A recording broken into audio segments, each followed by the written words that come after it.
Anak-anak muda pada hari ini perlu membebaskan pemikiran mereka daripada mind hostage ataupun pemikiran jumut daripada dakwah atau pengaruh negatif daripada media sosial. Menyatakan tak belajar pun tak apa, yang penting kalau popular di media sosial, anda boleh kaya. Sama-sama kita kupas isu ini dalam Inspirasi Duniamu malam ini.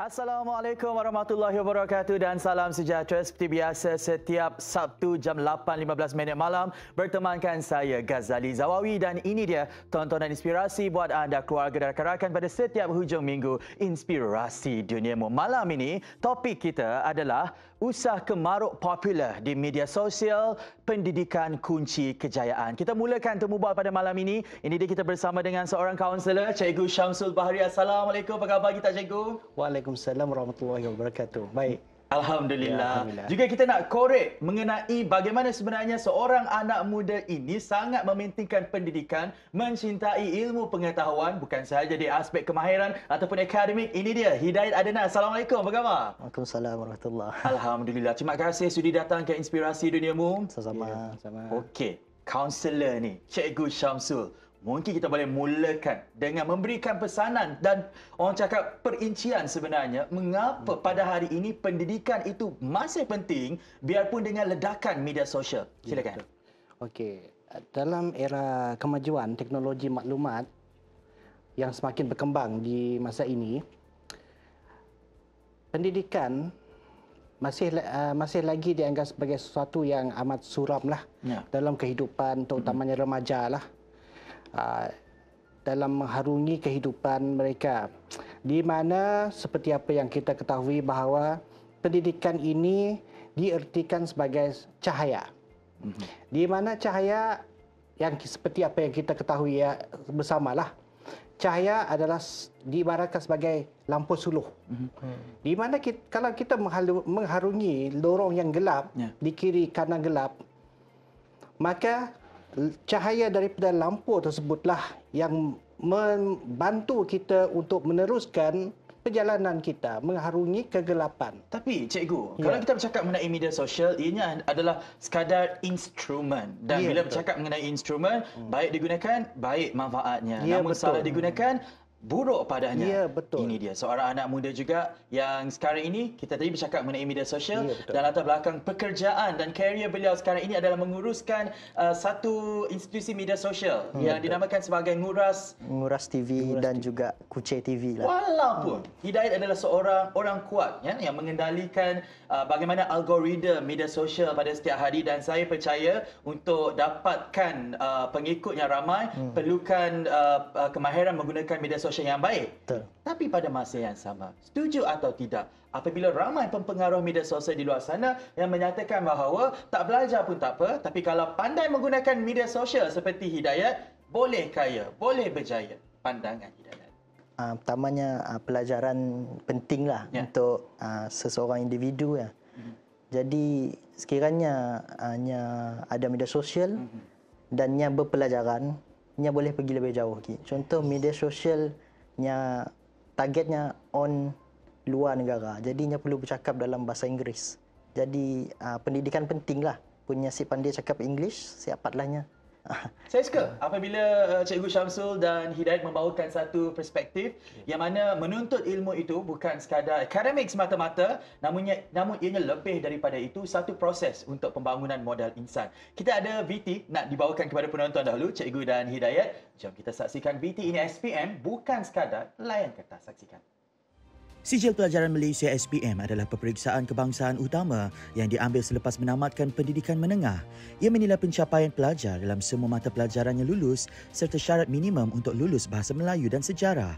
Oleh itu, selain digunakan untuk kemasukan ke institusi pengajian tinggi, SPM juga digunakan untuk kelayakan bagi mendapatkan beasiswa dan mencari pekerjaan. Dan ironinya juga, pada hari ini boleh dikatakan semua individu dalam setiap peringkat usia memiliki sekurang-kurangnya satu akaun media sosial pribadi. Namun apa yang paling membimbangkan adalah trend terkini di mana kebanyakan generasi muda lebih cenderung memasang cita-cita menjadi pereka kandungan berbanding melanjutkan pelajaran ke Menara Gading kerana media sosial ketika ini menjadi salah satu platform untuk menjana pendapatan. Bagi mereka, pendapatan yang diperoleh oleh pereka konten lebih lumayan, malah tidak perlu bersusah payah menimba ilmu sehingga bertahun-tahun dan mencari pekerjaan selepas menamatkan pengajian. Persoalannya, bagaimana untuk kita menyeimbangkan antara kedua-dua aspek pendidikan formal dan platform digital ini? Sama-sama kita kupas dalam Inspirasi Duniamu malam ini. Usah kemarau popular di media sosial, pendidikan kunci kejayaan. Dulu di vocational, belajar kemahiran. Dan selepas itu, rupa-rupanya berapa tahun selepas itu baru mengambil SPM? Ceritakan kepada penonton. Silakan. Saya ambil diploma. Kalau tak silap umur saya 18. Okey. Lepas tu saya sambung ambil SPM. Saya ambil SPM luar. Ambil SPM lagi? Ambil SPM luar. Time tu dah dapat diploma dah? Dah ada diploma vocational. Kenapa tu? Sebab saya nak cukupkan saya punya akademik lah. Dah ada UPSR, PMR. Melompat pergi diploma, kosong. Nak ambil SPM lah. Jadi selepas mengambil SPM ini, bagaimana agaknya membantu Hidayat dalam mencari peluang pekerjaan? Membantu. Sangat-sangat membantulah. Okey, sebab itu cakap mengenai pengangguran dan bagaimana pendidikan ini dengan adanya kejayaan yang kita peroleh dalam bidang akademik boleh mengatasi isu pengangguran ini. Kita bawakan cerita mengenai seorang Grab rider ini yang biarpun orang cakap tidak dapat mendapatkan pekerjaan yang match dengan apa yang dipelajari beliau, namun beliau tidak pernah berputus asa dan cerita beliau tular di media sosial. Jom kita saksikan. Pernah tular di media sosial tentang trend dulu belajar apa, sekarang kerja apa, dan ini merupakan trend yang positif bagi warganet dalam meningkatkan kesedaran mengenai kepentingan segulung ijazah yang bukan hanya untuk mendapatkan peluang pekerjaan tetapi juga untuk pembangunan modal insan. Aisyah Naki bin Abdul Rahim, video yang dimuat naik anak muda ini telah menarik perhatian netizen dan merupakan graduan daripada Universiti Malaya yang ternyata tidak melihat situasinya yang masih belum mendapatkan pekerjaan biarpun sebelum ini mendapat keputusan akademik yang cemerlang sebagai sesuatu yang negatif, malah terus positif dan mengambil ianya sebagai kesempatan masa untuk benar-benar memilih pekerjaan yang sesuai dengan kursus yang diambil sebelum ini. Memang saya apply banyak job and then memang mostly susah nak dapat. Even though pekerjaan tu luar daripada bidang saya sebab setengah pekerjaan memang dia orang offer untuk any candidates yang any discipline lah from any discipline of background. Lepas tu saya pun ada je apply and then mostly tak dapat and ada juga yang saya dapat tapi macam bila saya dapat tu saya rasa sebab ini bukan saya punya target. So macam saya nak bekerja tapi kalau saya bekerja sekejap saja macam tak sedap lah untuk majikan. Untuk kalau saya tiba-tiba dah jumpa kerja yang lebih sesuai dengan saya untuk saya letak jawatan. Pernah mengalami kemalangan semasa bertugas sebagai penghantar makanan sementara mendapat peluang pekerjaan yang sesuai dengan kursus yang dipelajari, benar-benar membuktikan kesungguhan Aish mencari sesuap nasi dan bertekad untuk tidak mahu menyusahkan kedua-dua orang tuanya. Saya pernah kemalangan and sampai saya punya collarbone ni patah. Itu tahun 2000. Masa tu saya nak masuk simpang tapi saya tak tahu tiba-tiba disondol dengan motor lain. Tapi masa tu saya okey lah, balik-balik tu baru saya tahu yang patah. It was in the year of 2021. Bersikap ramah dan komited tanpa mengira jenis pekerjaannya membuatkan Aish untuk berupaya menjana pendapatan sehingga mencecah lebih daripada RM4,000 sebagai seorang penghantar makanan. Permulaannya bolehlah cecah RM4,000 sebulan. Tapi sekarang ni saya dah slow down sikit sebab saya tak nak bagi fokus yang penuh. Maybe dalam RM2,000 hingga RM2,500 lah.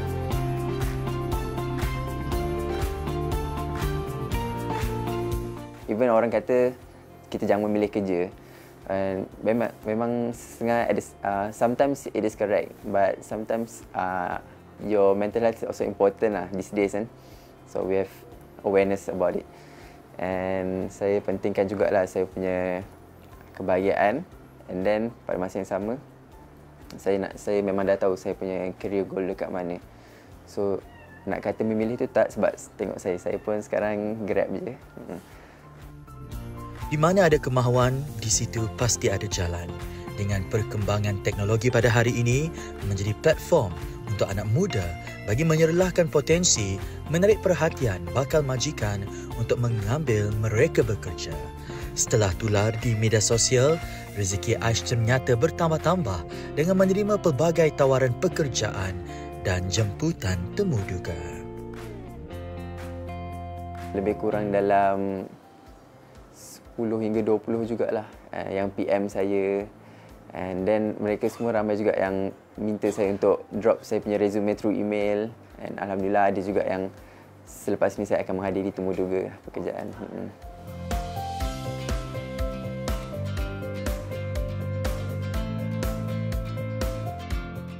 Okay, pesanan saya kepada golongan muda di luar sana dan terutamanya kepada mereka yang baru saja bergelar sebagai graduan, jangan lemah semangat, tetap terus mencari pekerjaan yang bersesuaian dengan latar belakang akademik, dan jika tidak diterima dengan pekerjaan yang sesuai, kita kerja sahaja apa yang ada dulu. And insya-Allah dengan semangat yang tidak putus asa, kita akan akhirnya mendapat juga apa yang kita inginkan.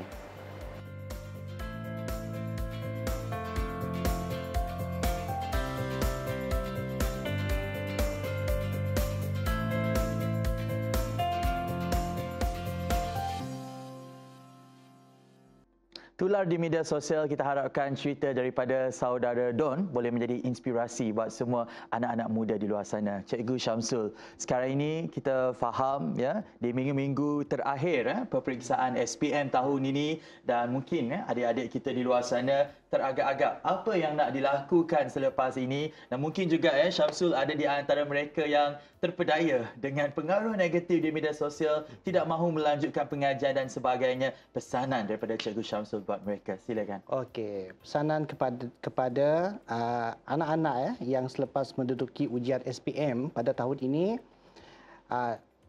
tanamkanlah semangat anda dan jati diri anda untuk menjadi seorang yang berjaya, terutamanya dalam bidang akademik, di mana sekurang-kurangnya jika anda memiliki SPM dalam tangan, itu boleh membantu anda untuk meneruskan kehidupan anda. Dan cakap mengenai pendidikan ini juga daripada anak muda ini, mungkin boleh kongsikan pesanan kepada penonton, jadi inspirasi mengapa pendidikan itu sangat penting. Dah tak perlu ambil SPM pun ni. Dah habis college vocational tapi masih juga nak ambil SPM. Maksudnya mungkin timbul kesedaran yang sangat penting terhadap pendidikan itu. Kongsikan kepada penonton, silakan.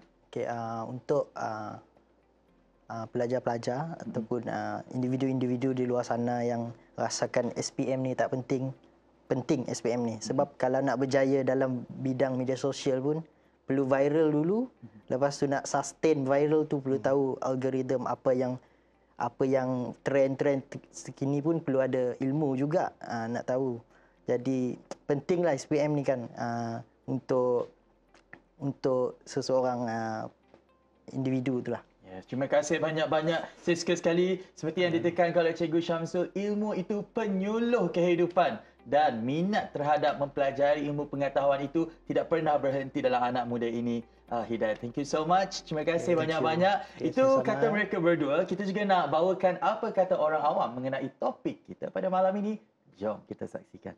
I feel like in this generation, education is more important for teaching our kids and stuff. I agree. Bagi kami pentinglah sebabnya menentukan masa depan kita.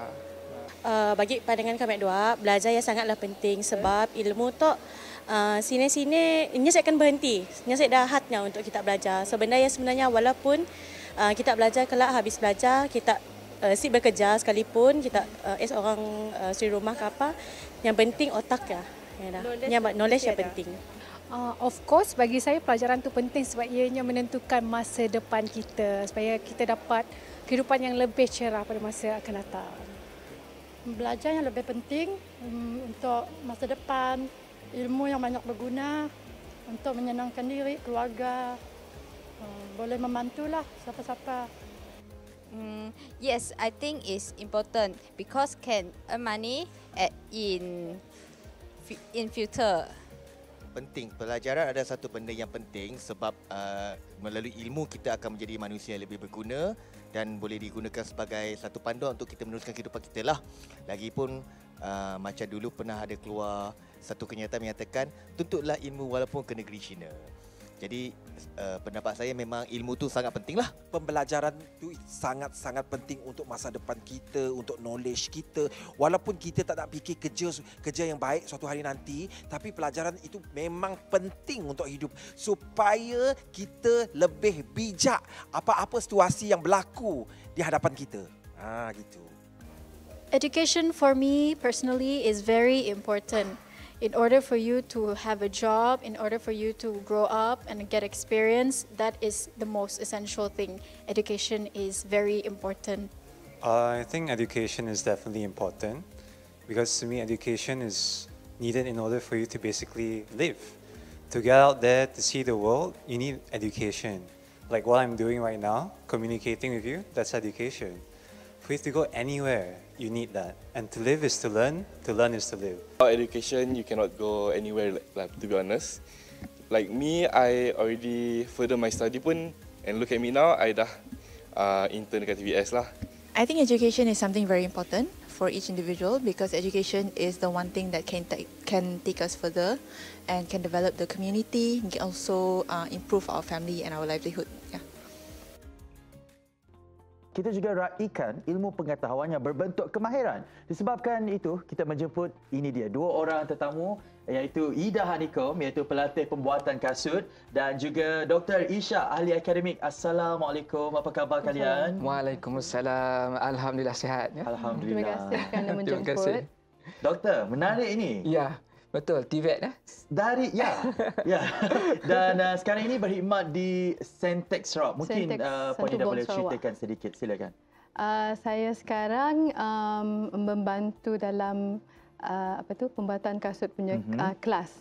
The course is the shoemaking artisanry at Sentex Santubong.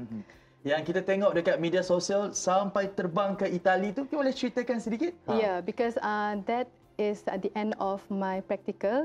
Jadi saya rasa bertuah lah sebab dipilih jadi salah seorang pelajar untuk melanjutkan practical di Market Italy selama 2 minggu.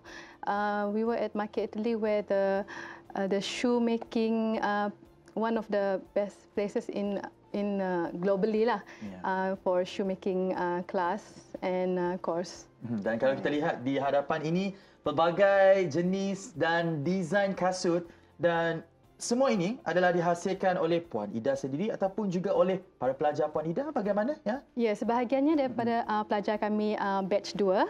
Sekarang the batch 2 is going on. Saya daripada batch pertama. Jadi sekarang saya membantu untuk mengajarlah kelas batch kedua. Jadi sebahagiannya pula kasut saya sendiri yang saya hasilkan di Italy, yang ni. Yang mana satu dari Itali tu? Ni yang pink ni. Warna pink ni. And the ones I'm wearing. Alright. Dan kepada anda, mungkin anak-anak muda di luar sana kan, Puan Ida dan Dr. Isha yang mungkin kurang cemerlang dari segi akademik, namun mempunyai bakat dan kemahiran yang baik sekali dari segi fashion, why not? Inilah orang yang anda boleh jumpa, yang boleh cari selepas ini. Okey, Doktor. Isu kita pada hari ini yang kita nak bawakan adalah mengenai usah kemaruk semata-mata untuk menjadi popular di media sosial dan pendidikan itu sentiasa kunci kepada kejayaan. Daripada ledakan dakwah ataupun pengaruh negatif di media sosial, tak belajar pun tak apa. Kalau kau popular di media sosial, kau boleh berjaya dan kaya.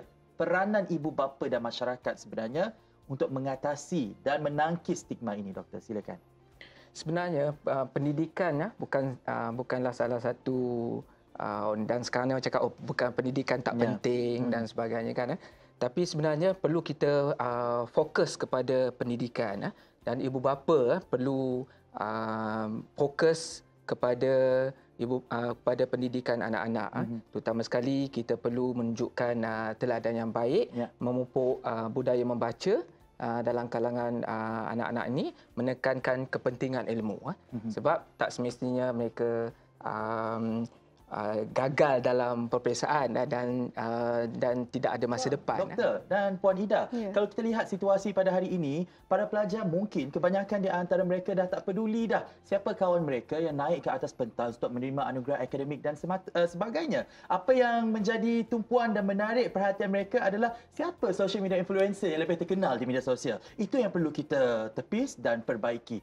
Puan Ida, mungkin boleh kongsikan mengenai bagaimana kondusifnya suasana pembelajaran di Sentex bersama dengan Puan Ida untuk pembuatan kasut ini dan sambutan daripada anak-anak tempatan. Silakan. Okay, the course, the shoemaking itinerary was conceptualized based on Datuk Jimmy Chu's life and his educational philosophy, which is creativity through skills.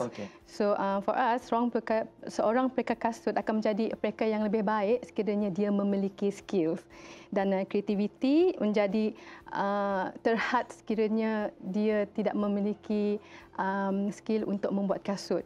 Because so that the first step in shoemaking, in shoe career, is knowing how to make shoes.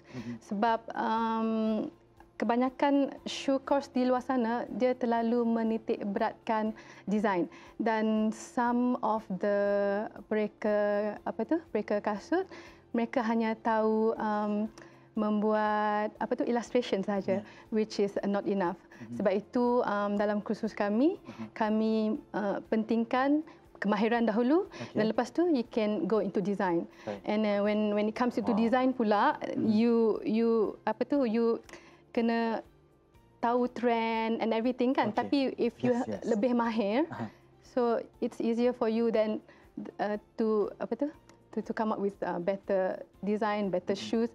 Then one day you can have your own brand. Seronok sebenarnya berbual dengan doktor dan Puan Ida sebab benar-benar menjadi eye opener yang apabila kita mencintai ilmu pengetahuan itu, ianya bukan sekadar akademik semata-mata, namun banyak celahnya untuk kita tunjukkan minat kita dari segi fashion. Namun cabarannya tetap ada. Dan bagaimana agaknya untuk Puan Ida sebagai seorang pelatih ni nak mengajar anak-anak tempatan yang mana teori dan praktikal itu adalah satu gabungan, dan saya kira peratusannya lebih kepada praktikal. Rincikan Puan Ida. Actually gabungan teori dan praktikal amatlah penting, tapi praktikal dia perlu lebih so that you have a better understanding of the theory kan, because by end of the day the practical aspect is what is real. So but menariknya mengenai kursus kami ni, it is more lifelike. So because pelajar digalakkan merealisasikan lagi apa yang diajar, dan dengan menghasilkan secara fizikal, not just imajinasi. You see, so dengan course ini kami membuat 12 jenis kasut. Kebanyakan yang kami buat tu is what you see lah, and then kecuali sport shoes dan kasut untuk kanak-kanak. Alah, tak ada ke sport shoes? Tak ada. Coming soon? Coming soon, insya-Allah. But semua yang diajar merangkumi semua yang seseorang itu perlu tahu untuk kerja dalam bidang kasut atau to start a shoe business. So course ini juga menerapkan pembelajaran dari segi sustainability, branding dan juga English. Kita mengajar kelas English juga because it is an international class, because it is certified by City and Guilds London. Macam-macam ada? Yeah, it is certified by City and Guilds London, dan para pelajar menerima sertifikat yang actually that is internationally recognized. Dan boleh belajar di Sarawak. Sedikit soalan juga nak ditanyakan kepada Puan Ida sebelum berpindah ke doktor. Bagaimana agaknya dari segi potensi kerjaya daripada pembuatan kasut ini? Mungkin boleh kongsikan secara ringkas. Setiap graduan akan diberi peluang untuk bersama-sama kami menghasilkan commercial shoes. Dan bila dia habis praktikal tu, kami masih menjemput mereka untuk bersama-sama because we have small studio that we create untuk practical student, dan mereka masih boleh bekerja bersama-sama kami sehingga mereka dapat menghasilkan kasut dan maybe their own brand in the later years. Yeah. Okay. So we make sure that they have we are creating a base and a ground for them to start their business lah actually. Itu dia. Penyambung legasi fashion akan kita lahirkan daripada satu institusi ilmu sebegini, dan good job boleh saya katakan kepada Puan Ida and team untuk Dr. Ishak, sebab pengangguran juga merupakan satu isu yang kita tak boleh tidak membincangkannya. Jadi bagaimana agaknya pandangan Dr. Ishak mengenai kemahiran ataupun kriteria yang perlu ada pada graduan pada hari ini supaya tidak bersandarkan kepada akademik semata-mata, mereka dapat dengan mudah mencari peluang pekerjaan. Okey, jadi kita tengok ini adalah satu peluang yang baik kita bawa ke sini, satu bidang boleh katakan technical vocational juga, boleh menjana pendapatan yang lumayan, lebih besar daripada pensyarah punya gaji InsyaAllah. Dan walau bagaimanapun kalau kita tengok kes pengangguran semakin hari semakin meningkat disebabkan oleh bilangan pelajar yang boleh katakan boleh dikatakan boleh dikatakan kita tengok kalau dekat sini kes pengangguran semakin meningkat disebabkan oleh tiap-tiap tahun keluarnya graduan. Setiap tahun keluar graduan, Jadi pasaran kerja pun semakin berkurangan dah kalau kita lihat situ.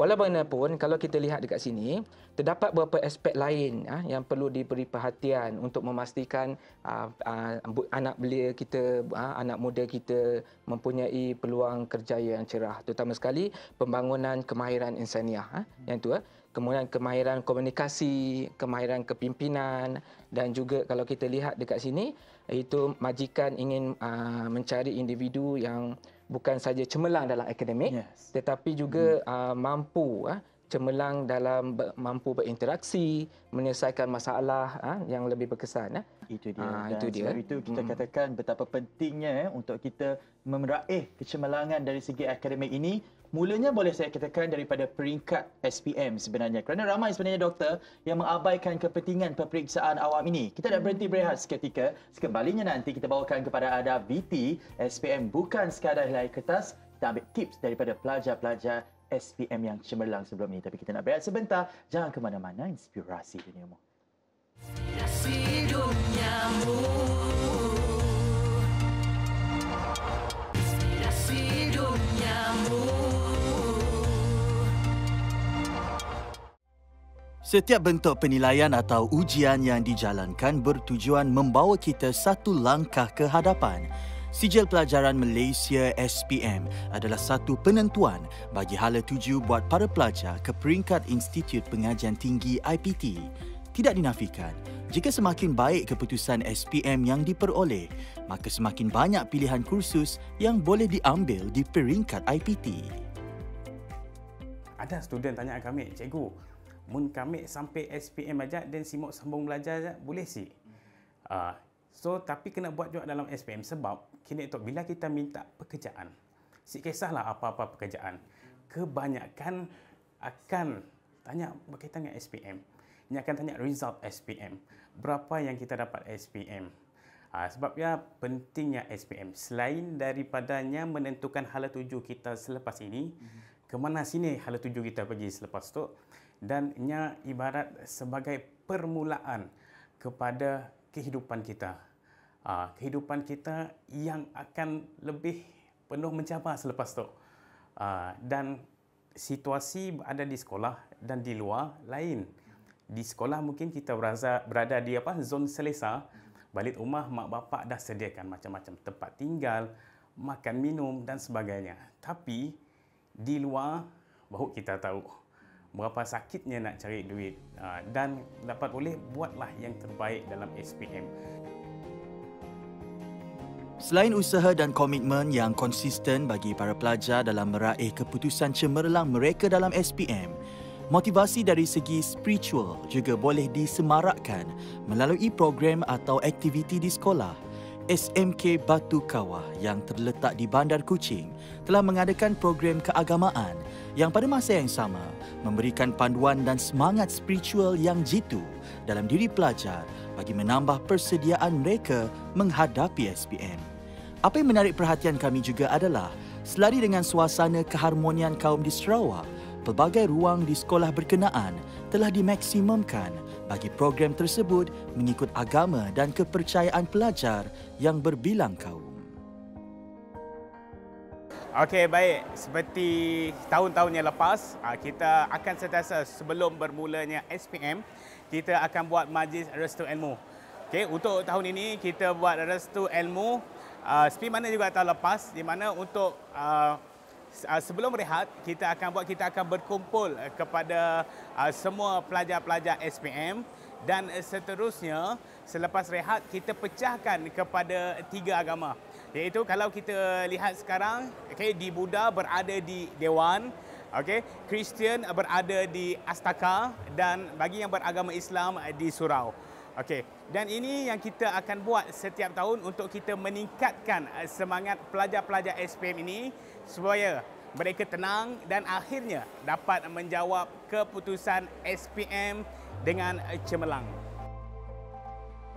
Bermula daripada hujung Januari sehingga awal Mac 2024 ini, calon SPM akan menjalani peperiksaan bertulis mereka dan kami di Inspirasi Duniamu juga telah berpeluang mendapatkan tips dan inspirasi daripada pelajar cemerlang SPM pada tahun lepas buat adik-adik mereka yang bakal menduduki SPM pada tahun ini pula. Nama kami Arif Azizi bin Juari. Kami merupakan bekas pelajar SMK St. Joseph Kuching, Sarawak. Dan saya memperolehi keputusan 7A+, 2A. Dan A saya ialah Biologi dan Advanced Maths. Sebab memang susah lah. Dan sekarang ini Alhamdulillah saya melanjutkan pelajaran di Universiti Melaya. Okay, so tentunya belajar secara konsisten amat penting lah. Tapi memandangkan masa tidak menyelebahi para pelajar. So mungkin students boleh buat past year papers ataupun soalan-soalan negeri lain sebab memang akan ada soalan yang akan keluar daripada soalan negeri lain dan kita dapat memahami juga cara-cara ataupun teknik-teknik untuk menjawab soalan tersebutlah. Dan memandangkan masa tidak mencukupi, janganlah student belajar sampai lewat malam. Sebab bagi kami rehat tu memang sangat penting.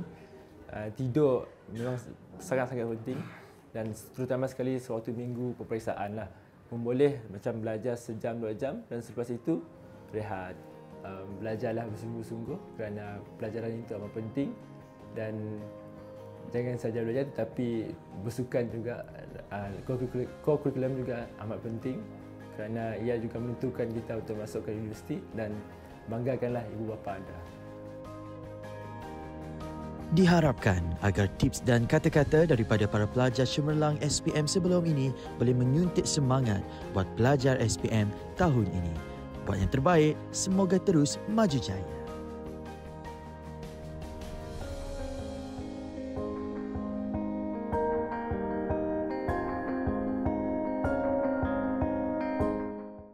Pelbagai tips yang diberikan oleh pelajar-pelajar cemerlang SPM tahun sebelum ini dan itu dia pada hari pertama peperiksaan SPM tahun ini juga satu berita yang kurang enak lah yang kita dengari yang mana lebih kurang 10,000 pelajar tidak hadir. Dr. Ishak komen daripada doktor, silakan. Okey, kita lihat pelajar yang tidak hadir hampir 10,000 pada hari pertama. Kan mungkin kita lihat pada hari kedua ketiga kita tak tahu lagi ya. Kita tak tahu lagi, mungkin hari pertama tu 10,000 tak hadir bahasa Melayu. Kemungkinan mereka tak akan dapat sijil lah. Itu satu. Kemudian hari kedua ketiga kita ada sejarah pula. Mungkin tak hadir juga. Ada lagi tak hadir kan. Dan kemungkinan bilangan ni juga akan meningkat apabila keputusan SPM akan keluar nanti ya. Sebab daripada yang ambil SPM bahasa Melayu ni kemungkinan akan gagal juga kan. Ada beberapa persen yang akan gagal. Jadi kalau kita tengok dekat sini perkara ini sepatutnya tidak boleh berlaku lah. Kalau kita lihat, kalau kita tengok sekarang zaman moden ni kan bukan faktor yang ekonomi kan. Faktor ekonomi bukan lagi menjadi kepentingan sebab boleh katakan orang miskin pun bercita-cita tinggi untuk belajar kan. Jadi kalau kita tengok menjelang keputusan perperiksaan nanti dia akan meningkat lagi Tetapi ya sebenarnya dia membawa implikasi yang besar terhadap generasi muda dan juga masa depan negara kita lah. Okey, kalau kita lihat apakah punca ketidakhadirannya, cuba gas fikir kan apakah puncanya. Kalau saya tengok dekat sini kurangnya motivasi ya. Dia setengah pelajar mungkin tidak merasakan pelajaran itu relevan sekarang. Mereka lebih boleh bercita-cita untuk menjadi influencer. Tak ada SPM pun tak mengapa kan. Itu. Dan satu lagi mereka melihat anak muda sekarang peluang pekerjaan dianggap sebagai sukar untuk mendapat. Mereka lulus SPM pun sukar mendapat peluang pekerjaan. Jadi, untuk kita melahirkan seseorang yang berjaya kan doktor, bukan sahaja seseorang yang mencari-cari apakah peluang pekerjaan yang boleh mereka peroleh selepas mereka belajar, namun adalah seorang yang sebenarnya mampu mencipta peluang pekerjaan untuk orang lain. Shoe designer ini mungkin daripada pemerhatian Puan Ida, bukan sahaja dari mereka yang kurang cemerlang dari segi akademik, malah ada juga yang cemerlang dari segi akademik dan berminat untuk mengikuti kursus ini. Ceritakan. Ya, untuk kursus shoe making artisanry di Saintek Santubong ni, kita buka peluang untuk yang habis tingkatan 5. Ya, dari umur tu dari 18 to 65 pun boleh masuk. 65. Yes, 65. Jadi saya juga amat galakkanlah ada pelajar kita yang tak berpeluang untuk memasuki institusi tinggi. Jadi sementara dia cuba nak masuk, because this course is only about 6 months plus 3 months of practical. Jadi dalam masa you tengah fikir tu ataupun it's best that you just tambah skill dalam masa tu daripada you duduk kat rumah lepak tak apa. Because kursus ni you tak perlu bayar apa-apa. Semuanya percuma ditanggung oleh kerajaan. Kebanyakan belia-belia kita tak tahu pasal perkara ini. Mereka ingat bila dia orang dengar free, scam. Dia fikir this is not scam. No, it's not. It's not. It's definitely not. Ada yang beritahu saya, Kak, ada yang nak datang because we do sesi interview dulu untuk mengenali pelajar-pelajar kita. And then dia cakap ada kawan ikut tapi cakap alah free semua, betul ke ni? Scam lah ni. No, it's not. Because even saya pergi ke Italy pun everything was paid for. Wow, ya, tapi pelajar yang terpilih lah yang pergi. And then jadi saya sangat galakkan kalau yang belum tahu hala tuju tu, and who knows kan, jalan ni terbuka. And kalau you join, all you need to do is just spare your time and your dedication. Yes, because betul. it's 6 months intensive. Okay, kita belajar 12 jenis kasut dan setiap kasut yang you belajar tu kita buat from scratch, you know, from daripada macam ni ke pasang tapak dan everything, dan bahan-bahannya semua kita sediakan. Pelajar tidak perlu untuk mengeluarkan wang sendiri, tempat tinggal ada disediakan, makan pun ada disediakan. Saya tanya juga ni, ada juga pelajar yang terdiri daripada lelaki ke yang mengikuti kelas ni? Ada. Lelaki ada. We have 5 students in our class now. Lelaki. Perempuan pun ramai juga, lelaki pun ramai juga. And some of them are pensioner. And some of them ada guru menjahit, lelaki guru menjahit, dan ada juga yang berumur 40 something tapi bekerja sendiri, tapi dia rasa macam nak tambah skill lah buat kasut. Jadi kasut-kasut ni, can you imagine dia orang buat sendiri kebanyakan kasut ni. Jadi actually I myself am quite impressed. Daripada umur 18 tahun sampai umur 65 tahun. It's always a lifelong learning kan? It is. Dan, it is. Yes. Itu dia. Itu daripada Puan Ida, pesanan pula daripada Dr. Ishak kepada semua, terutamanya anak-anak muda di luar sana untuk sentiasa mementingkan pendidikan. Silakan Doktor. Sebelum kita akhiri, saya berpesanlah kepada anak-anak muda, sekiranya mereka ni tidak menjadi cemerlang dalam bidang pendidikan akademik, mereka boleh menyertai bidang TVET. Sebab kita tahu bahawa bidang TVET ni sebenarnya menjanjikan pendapatan yang lumayan, terutama sekali kita dalam bidang mekanikal, teknologi maklumat dan tenaga yang boleh dipengaruhi menawarkan gaji yang komprehensif. Dan selain itu kita tengok bidang kerjaya dalam TVET ni adalah permintaan yang tinggi, permintaan tinggi dalam pelbagai sektor, terutama dari segi teknologi, macam kita lihat ni kan, ni sektor pembuatan, pembuatan kasut, kreativiti dan sebagainya. Jadi kalau kita lihat TVET ni kita dapat belajar berasaskan amali, kan, berasaskan amali, praktikal, dan juga ada sekali kita boleh latih kita punya bakat kita lah, dan sekaligus dapat menyumbang kepada ekonomi dan industri negara kita lah. Okey, itulah. Jadi jangan berhenti, jangan berhenti belajar, jangan berhenti, teruskan belajar. Kalau kita tak cemerlang dalam bidang akademik, terus dalam bidang TVET. Okay.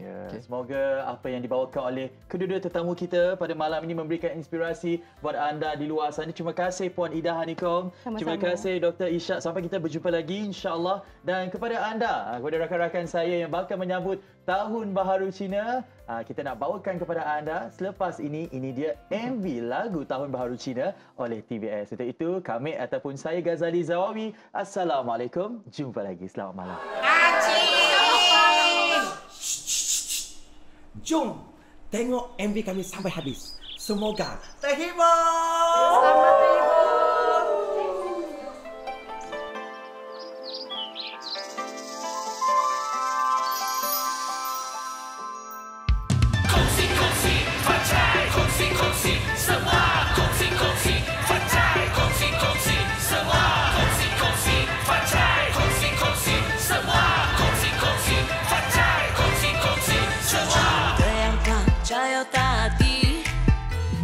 闪闪向着天际，灯笼高挂，门庭如画，好运跟随新年的话，红包收满，添加欢喜，祝福满。